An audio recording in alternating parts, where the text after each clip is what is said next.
과거 범죄 경력이 없는 청소년이 폭력적이지 않은 비교적 가벼운 범죄를 저질렀을 경우, 청소년의 경우 일반적인 형태의 형사처벌 외의 처벌이 가능합니다. 여기에는 비공식적인 처벌과 조금 더 형식적인 형태의 처벌이 있습니다. 비공식적인 형태의 처벌인 경우에 해당 청소년은 기소되지 않습니다. 이런 비공식적인 처벌의 예에는 훈방 조치 또는 해당 청소년에게 저지른 일에 대한 법적 책임에 대해 말해주는 경우가 있습니다.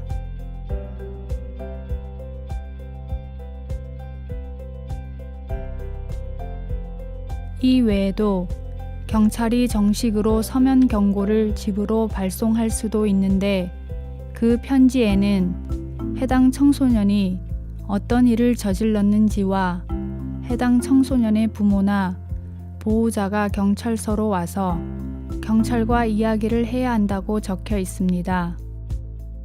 마지막 방법으로 경찰은 해당 청소년을 지역 공동체 조직의 프로그램에 참여하도록 지시할 수 있습니다.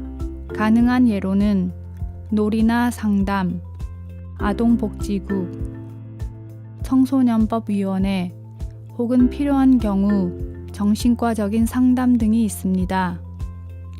이런 경우에 경찰은 해당 청소년에게 프로그램에 대한 모든 정보를 제공해야 하고, 해당 청소년이 자발적으로 그에 응해야만 합니다.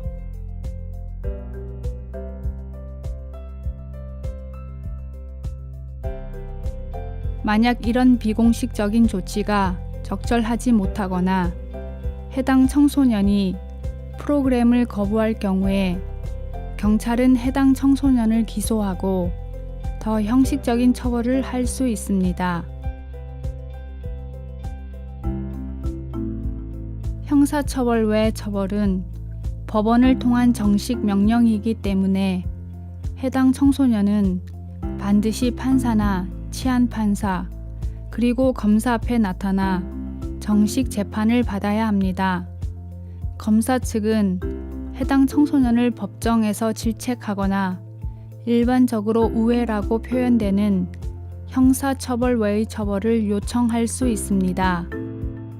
공식적 형사처벌 외의 처벌 시에는 반드시 부모나 보호자의 감독이 있어야 하며, 그 외에도 몇 가지 조건을 충족시켜야만 합니다.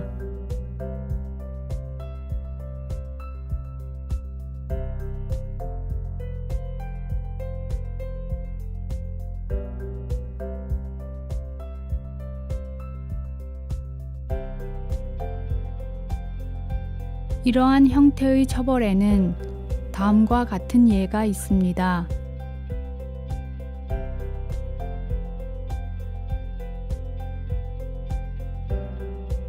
이러한 처벌이 내려졌다고 사건이 종결된 것은 아닙니다. 해당 청소년은 법정으로 돌아와 어떤 성과를 거두고 있는지 보고해야 합니다. 이 과정이 끝나면 사건은 종결되지만 청소년에게 내려진 혐의는 그대로 남게 됩니다.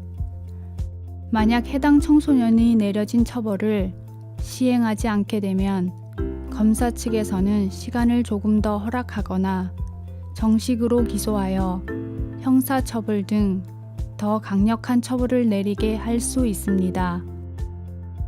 만약 해당 청소년이 또 다른 범죄를 저지른 경우 공식적인 형사처벌 외 처벌 기록은 남지만 비공식 처벌 기록은 남지 않습니다.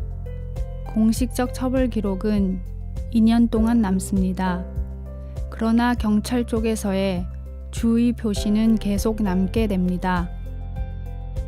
중요하게 기억해야 할 점은 해당 청소년이 반드시 자발적으로 형사처벌 외의 처벌에 응해야 한다는 것과, 이런 프로그램은 오직 책임을 인정한 청소년들에게만 선택이 주어진다는 것입니다. 모든 청소년은 변호사를 선임할 권리가 있고, 만약 변호사를 선임할 처지가 되지 못한다면 국선 변호사가 도와줄 수 있습니다.